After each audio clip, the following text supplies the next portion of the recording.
श्री स्वामी समर्थ अध्याय 18.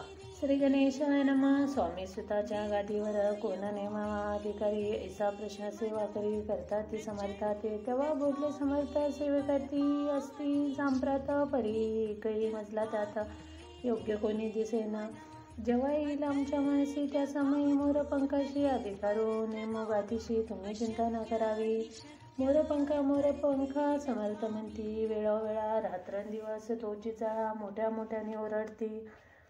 आमची पाऱ्याची विट जतन करावे नीट वारंवार म्हणती समर्थ. काकूबाई लागूने लपून ठेवले विटेशी दिली पाहिजे आम्हासी याचा अर्थ कवनासे स्पष्ट काही कळेना.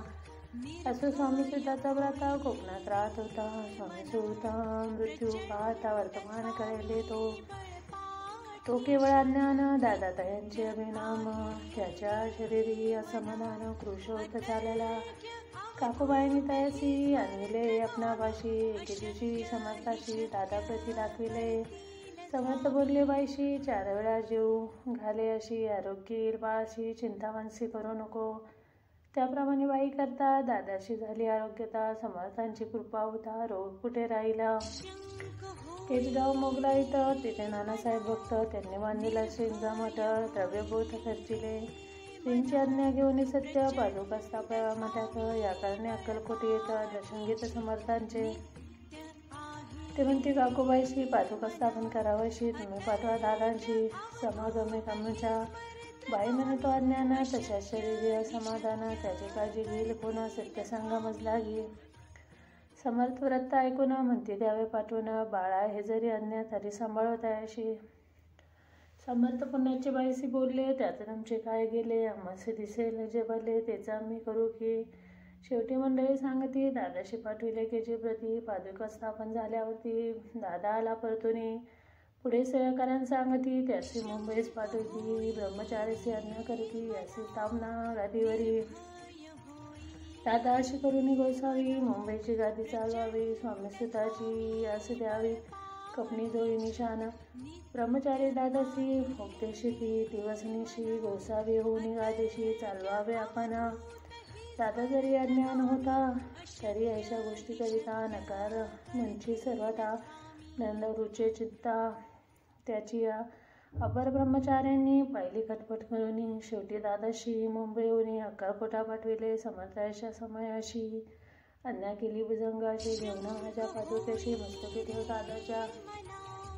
मोर्चलानंद सत्वर दारामध्ये त्यावेळी अन्यप्रमाणे सेवेकरी करतात तसेच तिच्या पादुका श्री पडता उपरती झाले त्यांच्या चित्ता. हृदय प्रगटेला ज्ञानसविता अन्याने गेले लयाचे. धनगुरूची महिमान पादुका स्पर्श करून झाले तात्काळ ब्रह्मज्ञान काय वर्णिता. असं दादाची पाहुणे व्रती काकूबाई दचकली चित्ती म्हणे समर्था दादांप्रती वेडे गचित लावले.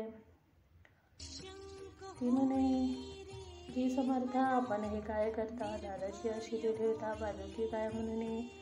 समर्थ बोलले तीशी जे बरे वाटले आम्हाशी त्याची करू या सामाशी व्यर्थगडबड करू नको. काकूबाई बोले वचन एकाशी गोसावी बनवेना टाकीला आपण मारून इतकीची पुढे झाले. ऐकून अशा वचनाला समर्थाशी क्रोध आला घाला म्हणता बाईला घोड्यामध्ये सत्वरा. काकूबाईने एकांत करून म्हणला अनर्थ बाबा नाना अपशब्द बोलता बाळापिढीत सो असते. तरी समर्थ त्या समयी लक्ष तिकडे दिले नाही. दादाशी बनवले गोसावी कपडे गोळी अर्पिले. दुसऱ्या दिवशी दादाशी समर्थ पाठीची विशेषी ते पाहुणे काकूबाईशी दुःख झाले अपार. समर्थाशी आसू आले अलिकची कौतुक मांडले. दादाशी जवळ बोलिले काय सांगितले त्याशी अनुसया तुझी माता तुझी काशी भिक्षा मागाता अवश्य म्हणून तत्वता जवळ पाहताला.